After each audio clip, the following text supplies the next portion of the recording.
Well, hello everyone, and welcome to another episode of Harebrained Games, the Week in Games. The Week in Games, the Week in Games. So, it is September, which means that August has once again bailed on us at the last minute, and now we're back to school and back to colder weather, and I always tell my kids, like, it's September, where are your Christmas lists?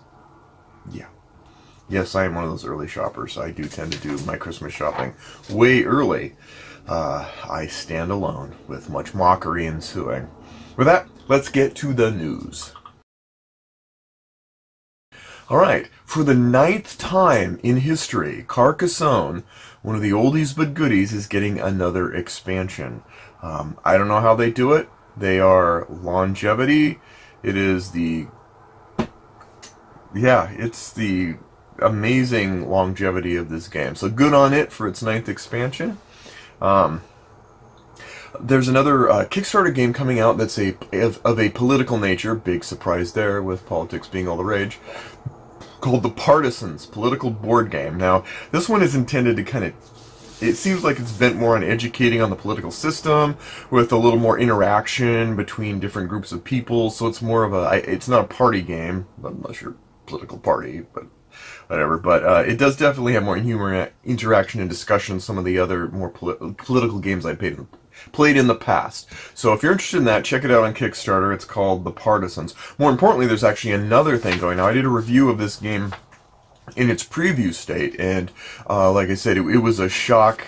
An amazingly good game that took me by storm, by surprise. Definitely don't like politics, don't like talking about them, don't like dealing with them. But this game just totally blew me away, and it is called, well, it's been named now POTUS, which is basically the first year of the Trump presidency, battle inside the White House, and it is crazy good. It's coming to Kickstarter this month as well. Now, unlike the other game, which I think is somewhat of an education kind of preachy game, this one is all about gameplay, and it's really good. If you like Twilight Struggle kind of interplay and exchange, but not Twilight Struggle,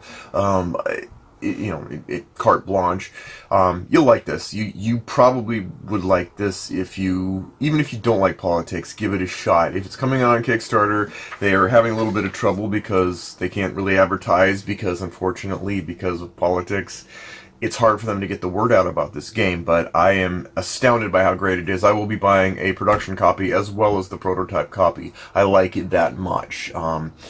It's not a game that that's gonna, like...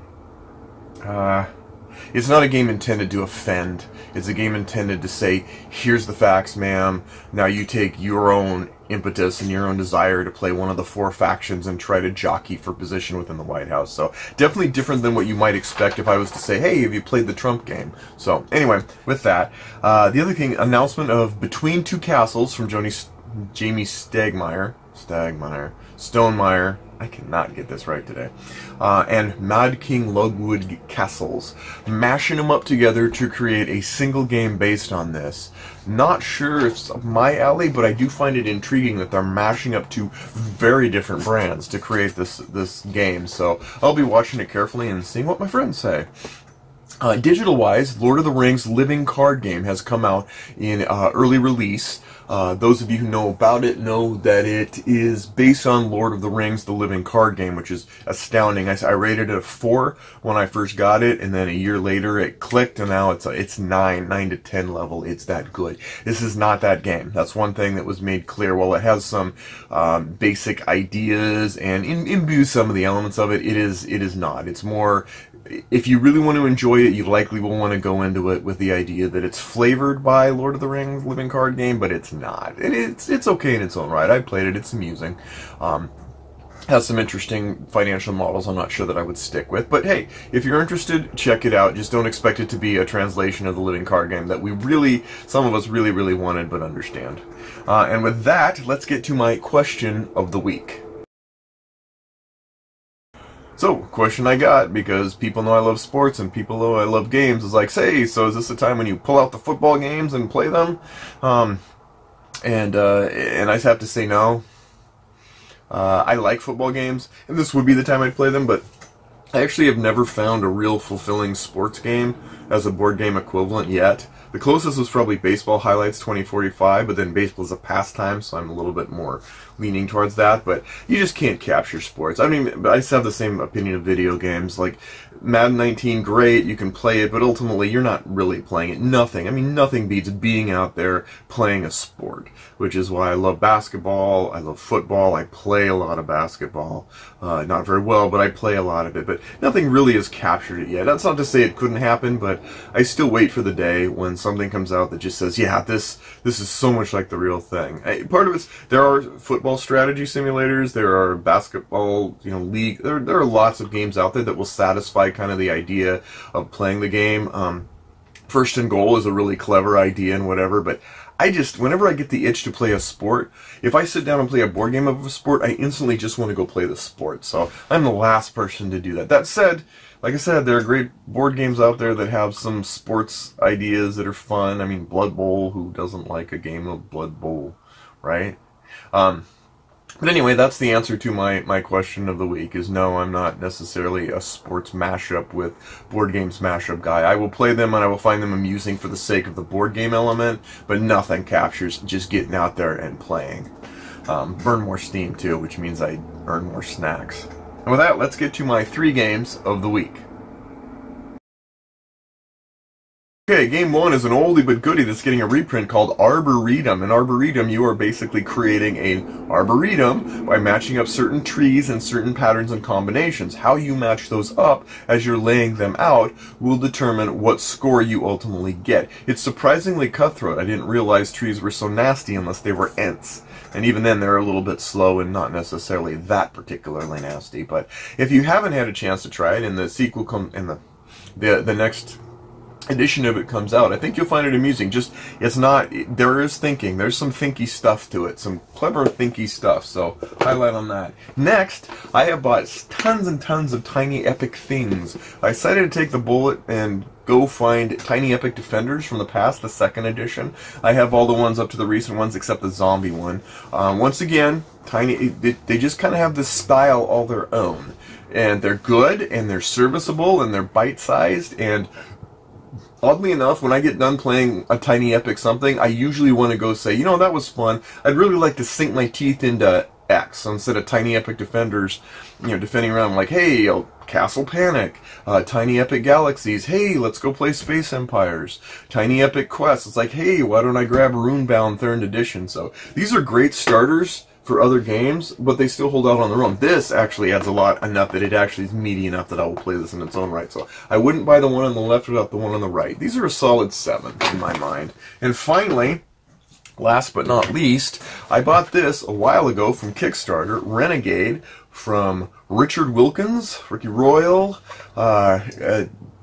Knew him from some of his videos that helped explain Mage Knight, and I thought, hey, I'll give it a shot. And so I put it out, set it up, and went, my eyes, it's different. It's a different kind of game, and so I've decided to set it up this week and give it another shot now that I think that I can spend some time and just sit down and focus on what this game is trying to do.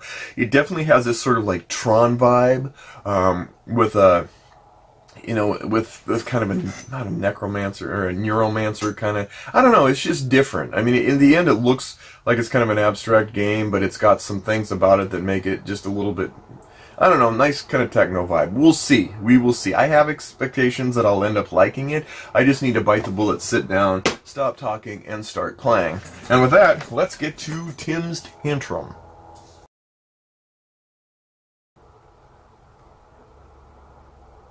Hey, get off my land. I'm really trying to figure out what I think about digital board game translations that aren't really truly translating the board game.